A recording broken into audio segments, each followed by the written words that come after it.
రోమీయులకు రాసిన పత్రిక 8వ అధ్యాయము 35వ వచనం నుంచి చదువుదాం. 8వ అధ్యాయం 35వ వచనం నుంచి, దేవుడు తన ప్రేమను తన ప్రజలుగా ఉన్నటువంటి మనుషుల మీద, తన స్వరూపము తన పోలికలో నిర్మించబడినటువంటి మానవాళి మీద తన ప్రేమను మాత్రం విడనాడని ఎడబాయిన కృప, ఏది ఆయన నుంచి దూరం చేయలేనటువంటి రీతిగా తన కృపను ప్రత్యక్షపరచటానికే సిద్ధంగా ఉన్నాడు దేవుడు. రోమీయులకు రాసిన పత్రిక 8వ అధ్యాయం 35వ వచనంలో, క్రీస్తు ప్రేమ నుండి మనలను ఎడబాపువాడు ఎవడు? శ్రమ.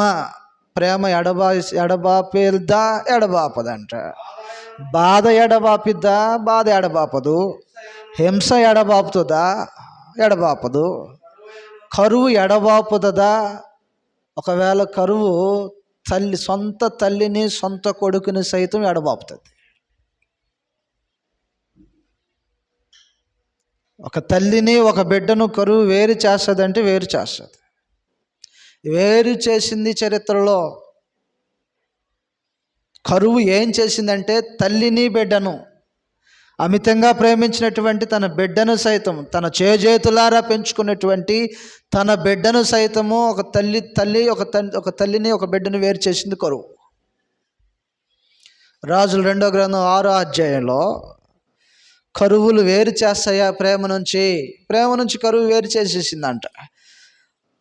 ఒక తల్లికి తన బిడ్డ మీద ఎంత ప్రేమ ఉంటుంది, అట్టి ప్రేమను సైతము పోగొట్టింది కరువు.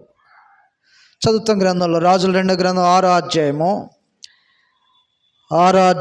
24వ వచనం నుంచి చదివితే, సిరియా రాజు ఇశ్రాయేలు దేశం మీద దండెత్తి ముట్టడి వేసినటువంటి సమయంలో రాకపోకలు లేవు.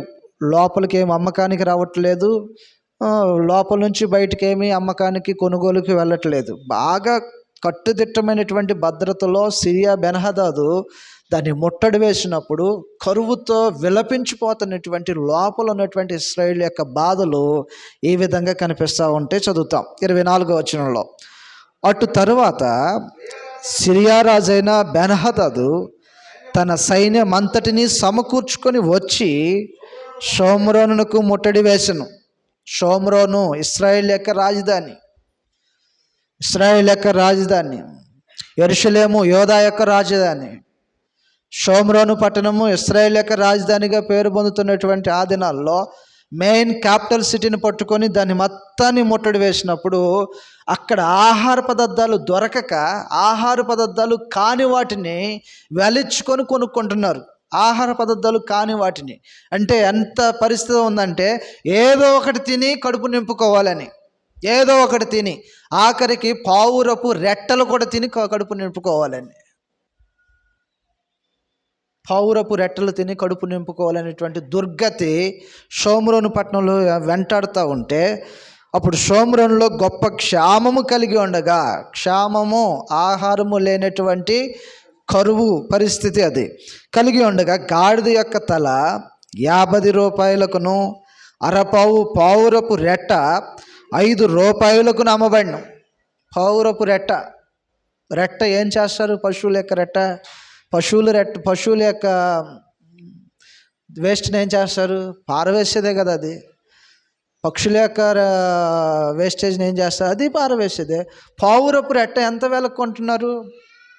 పావురపు రెట్ట 5 రూపాయలకు కొంటున్నారంట. దేనికోసం ఇది? ఏం చేసుకుంటారు? నిజంగా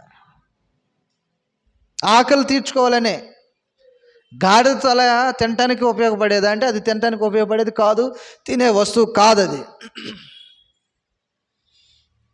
అది కొనుక్కుంటున్నారు 50 రూపాయలు ఇచ్చి, పావురపు రెట్టను కొంటున్నారు 5 రూపాయలు ఇచ్చి. ఎంత భయంకరమైనటువంటి పరిస్థితుల్లో ఇద్దరు మాట్లాడుకున్నారంట స్త్రీలు, ఈరోజు మా బిడ్డను వేసేస్తాను, ఇద్దరం కలిసి పంచుకుందాం తిందాం. రేపు మీ బిడ్డను వేసేద్దాం, ఇద్దరం కలిసి పంచుకొని తిందాం. ఏం వేరు చేస్తుంది తల్లి ప్రేమ నుంచి? ఒక తల్లికి ఒక బిడ్డకి ఉండేటువంటి ప్రేమను ఏది దూరం చేస్తుంది? క్షామము తల్లి బిడ్డలని ఇద్దరిని దూరం చేసేస్తుంది. కరువు ఇద్దరు బిడ్డలను చంపేస్తుంది, తల్లిని బిడ్డని వేరు చేసేస్తుంది.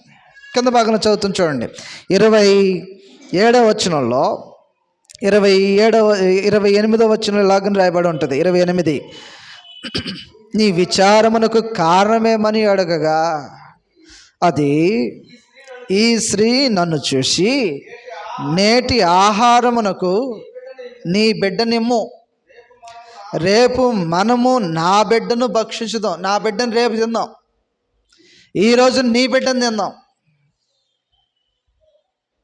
బిడ్డలను వండుకొని తినాలంత పరిస్థితి ఎప్పుడు వస్తుంది? ఎవరికి వస్తుంది? ఒకవేళ వచ్చినా వండుకొని తింటారేంటి అమ్మా? బిడ్డలను వండుకొని తింటారా? కనిన తల్లి బిడ్డలను వండుకొని తిందామని ఇద్దరు కలిసి మాట్లాడుకుంటున్నారంటే అసలు ఏ సిచ్యువేషన్లో అల్లుండి ఉంటారు? ఇద్దరు కలిసి మాట్లాడుకున్నారంట, ఈరోజు నీ బిడ్డ రేపటికి నా బిడ్డ. ఒకవేళ నిజంగా వాళ్ళు చంపటానికి లేదా వండుకోవటానికి ప్రయత్నం చేసినప్పుడైనా మరి మనసు చలించిపోయి ఉండదంటారా?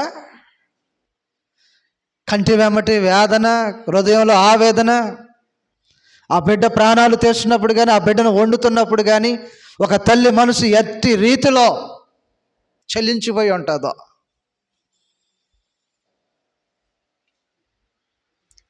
తినే ఆహార పదార్థాలుగా ఉన్నటువంటి కోళ్ళు కోసేటప్పుడే నేను కళ్ళు మూసుకుంటా, లేదంటే వెనక్కి తిరుగుతా. ఒకవేళ చంటి బిడ్డలు ఎవరైనా అది చూడకూడదు, ఇటు తిరగండి అని అంటారు. చలించిపోతుందా ప్రాణం తీసేటప్పుడు? మరి కన్నబిడ్డను చంపేస్తుంటే ఇద్దరు కలిసి మాట్లాడుకున్నటువంటి మాటలు అవి. ఈరోజు నీ బిడ్డ రేపు నా బిడ్డ అని మాట్లాడుకొని ఈ బిడ్డను చంపేసి తిని ఆహారంగా మార్చేసుకున్న తర్వాత తెల్లవారి తర్వాత నీ బిడ్డను తీసుకురామంటే ఏమంటది? చిచ్చిచి నేను అంత పని చేయలేని అంటది. ఇప్పుడు ఏం చేయాలా? రాజు దగ్గరికి వెళ్ళింది ఈ కేసు. రాజుకి ఏం చెప్పాలో తెలియక తన బట్టలు చించేసుకొని వెళ్ళిపోతాడు. ఏం చెప్తాడు? ఈ బిడ్డను కూడా చంపాయని చెప్తాడా న్యాయం? ఆ బిడ్డను ఎందుకు చంపేశారని శిక్షిస్తాడా? అటు అది చేయలేక ఇటు ఇది చేయలేక తన బట్టలు చించేసుకొని వెళ్ళిపోతాడు. ఏంటి దుర్గతి అని? కరువు వేరు చేసిందా బిడ్డల్ని? తల్లిని బిడ్డని అంటే కరువు వేరు చేసింది. కానీ క్రీస్తు ప్రేమ కరువు, ఉపద్రవము, హింస, బాధ ఏదైనా క్రీస్తు ప్రేమ మాత్రం వేరవదు. క్రీస్తు ద్వారా తండ్రి చూపేసినటువంటి ప్రేమ ఏదైతే ఉందో అది వేరే ఏది కాదు. రోమిలు రాసిన పత్రిక 8వ అధ్యాయంలో 35వ వచనంలో మనం చదువుతున్నాం అన్నమాట. శ్రమ అయినను, బాధ అయినను, హింస అయినను, కరువు అయినను, వస్త్రహీనత అయినను, ఉపద్రవమైనను, ఖడ్గమైనను మనలను ఎడబాపున దేని నుంచి? క్రీస్తు ప్రేమ నుంచి. ప్రభు అయిన యేసు తాను చూపుతున్నటువంటి ప్రేమ నుంచి ఎడబాపగలిగిన వాడు ఎవడు లేడు, ఏదీ లేదు. ఎంత ఉపద్రవమైన, ఇబ్బంది అయినా, కరువు అయినా, హింస అయినా క్రీస్తు ప్రేమ నుంచి ఎడబాపగలిగింది ఏదీ లేదు. క్రీస్తు నందలి ఉన్నటువంటి దేవుని ప్రేమ నుంచి కూడా ఎడబాపగలిగేది ఏమీ లేదు. 38వ వచనం చదువుతాం. 38వ వచనం చదువుతాం. మరణమైనను, జీవమైనను, దేవదూతలైనను, ప్రధానులైనను, ఉన్నవైనను, రాబోవివైనను, అధికారులైనను, ఎత్తైనను, లోతైనను, సృజించబడిన మరి ఏదైనను మన ప్రభు అయిన యేసుక్రీస్తు నందలి దేవుని ప్రేమ నుండి మనలను ఎడబాపవని. ఈ నమ్మకం మనలో ఎంతమందికి ఉందో? ఏమి ప్రేమ చూపిస్తున్నాడు? ఎట్టి ప్రేమ చూపిస్తున్నాడు? ఎంత దేవుడు చూపిస్తున్నటువంటి ప్రేమ ఎంత? ఒక రోజున యాకోబు చూపించినటువంటి ప్రేమ ఎంతో చెప్పాడు. తన బిడ్డ మీద ఎంత ఉందో, తను ప్రేమించినటువంటి రాహేలు మీద ఎంత ఉందో తన బిడ్డ మీద ఉన్నటువంటి ప్రేమను చూపించాడు. ఈ రోజున దేవుని ప్రేమ ఎలాగనో డెమోన్స్ట్రేట్ అవుతుంది లోకంలో. ఈ రోజున ప్రేమ, దేవుని యొక్క ప్రేమ ఎలాగనో వెల్లడి చేయబడుతుంది. ఏమేమి వేరు చేయలేమంటున్నాడు? ఏమేమి వేరు చేయలేమంటున్నాడు? మరణమైనా, చస్తే దేవుని ప్రేమ వేరైపోతుందా? వేరవుతుందా దేవుని ప్రేమ? చనిపోతే వేరైపోతుందా దేవుని ప్రేమ? మరణము వేరు చేయగలదా దేవుని ప్రేమ నుంచి? మరణము వేరు చేయలేదు. దేవదూతలు వేరు చేయగలరు దేవుని ప్రేమ నుంచి? దేవదూతలు వేరు చేయలేరు. ప్రస్తుతం కనిపిస్తూనే వేరు చేయగలవా? కనిపిస్తూనే వేరు చేయలేవు. కనపడని వేరు చేయలేవు. ఏది వేరు చేయలేవు. ఎంతని చెప్పగలడు మనుషుడు దేవుని ప్రేమను? దేవుని ప్రేమను మనుషుడు ఎంత అని చెప్పగలడు? చెప్ప వీలవుతుందా?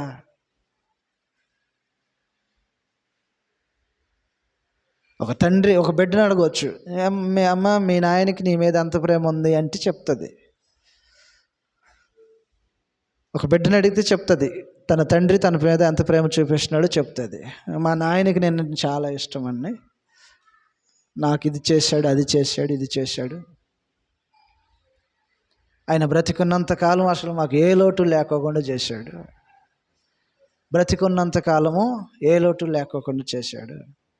ఏ అమ్మా ఇప్పుడు ఆ ప్రేమ లేదా, ఇప్పుడు ఎవరున్నా రెండు చూసుకోవటానికి ఇంటికి అలా ఇంటికే వెళ్ళబుద్ధి కావట్లేదు అందొక ఆమె కదా. మొన్న ఒకరోజు ఊరెళ్ళి వస్తుంటే ఒక ఆమె ఉంది. అక్కడ ఒకప్పుడు మా అమ్మమ్మ ఉండేదండి, మా తల్లిదండ్రులు ఉండేవారు, వాళ్ళు అందరూ చనిపోయారు. మా అమ్మమ్మ లేదు, మా తల్లిదండ్రులు లేరు, వాళ్ళందరూ చనిపోయారు. ఇల్లు అయితే ఉంది. ఇంటికి వెళ్తే అక్కడ ఉండే మనుషులు ఉన్నారు, ఇప్పుడు ఉండే వాళ్ళు కూడా ఉన్నారు మాకు సంబంధించిన వాళ్ళు. కానీ ఒకప్పుడు మా అమ్మమ్మ గారి ఇంటికి వెళ్ళాలంటే నాకు ఎంత మనసు పీకేదో. అసలు ఇప్పుడు వెళితే 1 గంట సేపు అక్కడ ఉండాలంటే చాలా ఇబ్బందిగా ఉంటుంది, అందుకని వచ్చేస్తానని అంది. మరణం ఏం చేసింది? ప్రేమ నుంచి ఎడబాపు కలిగించింది. ఒకప్పుడు ఉన్నటువంటి ప్రేమ ఇప్పుడు లేదు. కానీ దేవుని ప్రేమ నువ్వు బ్రతికినంత కాలమో కాదు, చనిపోయిన తర్వాత పోయేదో కాదు. మరణము దేవుని ప్రేమ నుంచి ఎడబాపదు. ఏమి ఎడబాపగలదు దేవుని ప్రేమను గురించి? మరణమైన జీవమైన, దేవదూతలైన ప్రధానులైనా, కనపడేవైనా కనిపించినవైనా, ఎంత ఎత్తైన లోతైనా ఏదైనా క్రీస్తు యేసునందలి దేవుని ప్రేమ నుంచి మనల్ని ఎడబాపవని రూఢిగా నమ్ముచున్నాను. ఈ నమ్మకము ఏ మనుషుడికైతే ఉంటుందో వాళ్ళు చూపుతారు. తిరిగి మళ్ళీ ఏం చూపించగలం మనం దేవుని కోసం? ఏం ప్రేమను చూపించగలం? ఎలాగున బ్రతికి చాటగలం? తిరిగి ప్రతిస్పందించటం. ఈరోజు మనకు దేవుని ప్రేమ ఏంటో అర్థమైతే కదా అలాగన త్యాగపూరితమైనటువంటి మనసు వస్తుంది. ఈరోజున మనుషులు ఎలాగన బ్రతకలేకపోవటానికి కారణాలు ఏంటంటే, హౌ మచ్ గాడ్స్ లవ్, ఎంత, ఎట్టిది, ఎలాగును ప్రేమిస్తున్నాడు, ఏమయ్యుండి ప్రేమిస్తున్నాడు, దేవుడు తన ప్రేమను ఎలాగును చాటుకుంటున్నాడు. ఇది మనుషులకు అర్థమైనప్పుడు తిరిగి ఎలా ప్రేమించాలో, ఏం చేయాలో తన హృదయంలో నానాటికి నూతనంగా పడుతుంటుంది ఆలోచన. నా దేవుని కోసం నేనేం చేయాలి అనేటువంటి ఆలోచన పడుతుంది. మనలో ఎంతమందికి ఆలోచన పడుతుంది రోజు రోజుకి? ఎంతమంది దేవుని మీద తమ ప్రేమను చాటుకోవాలనుకుంటున్నారు? అసలు అటు సైడ్ నుంచి ప్రేమ అర్థమైతే కదా ఇటు సైడ్ నుంచి ఏం చేయాలనేది అర్థమయ్యేది. యాకోబు యొక్క ప్రేమ ఏంటో రాహేలుకి అర్థమైంది కాబట్టి రాహేలు యాకోబు కోసం ఏం చేయాలనేది ఆలోచించేసింది. ఈరోజున దేవుని ప్రేమ ఎట్టిదో మనకు అర్థమైతే మనము దేవుని కొరకు ఏంటి బ్రతకాల్సింది, బ్రతుకేంటి, జీవించాల్సింది ఏంటి, అది అర్థమవుతాం.